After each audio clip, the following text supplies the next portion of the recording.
Ray Bradbury is the elder statesman of Martian science fiction, but rather than War of the Worlds, his inspiration was the Martian vision of the writer better known for Tarzan of the Apes, Edgar Rice Burroughs. My idea of heaven was every Saturday night going downtown on my roller skates, pulled by my dog, to pick up the Sunday paper, in which was another episode of John Carter on Mars.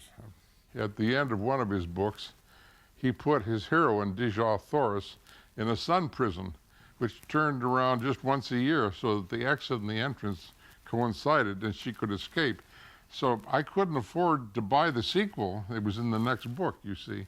So I wrote the sequel. So the first thing I wrote when I was 12 years old was a sequel to the Edgar Rice Burroughs' John Carter. Cooking. I wish I could feel a little bit more excited about this supper, but it is yet again a sort of vegetable risotto, sort of stew. I've got some more nice little sweet potatoes. I've got some water boiling here. I'm going to have some rice, vegetable stock cube, and squeeze some limes on. Bricks manage time beautifully. They can last nearly forever.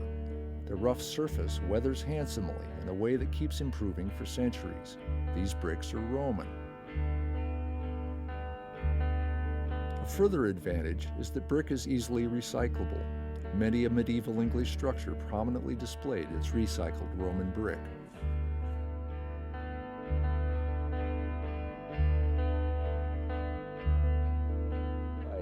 Called weatherboard in Britain is a skin made of overlapping planks. It's a classic example of a building material that looks bad before it acts bad. It tells you when it needs attention.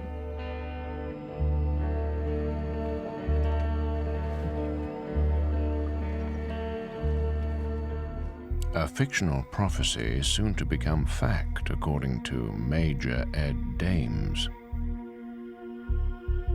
Dames is a former U.S. Army major who trained as a psychic spy in Unit 2560.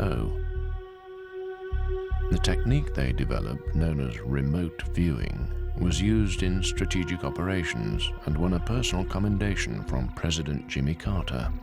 I first directed the military intelligence officers who were part of this project to look at Mars for advanced training purposes. I was trying to inject some novelty into our operations.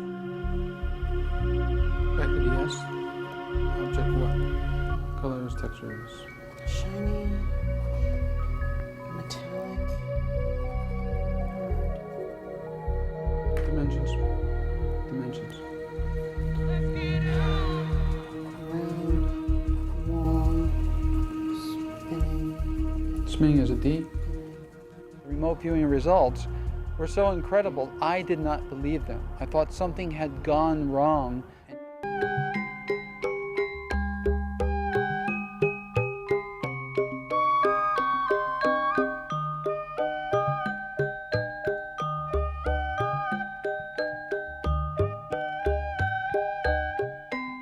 For the past 40 years, the island of Sri Lanka in the Indian Ocean has been the home of science fiction writer Arthur C. Clarke.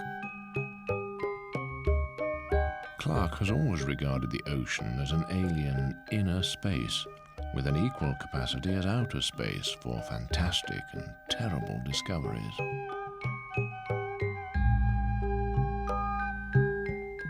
What really made me realize there were some rather interesting and large things in the sea was a book by Frank Bullin called The Cruise of the Cachalot.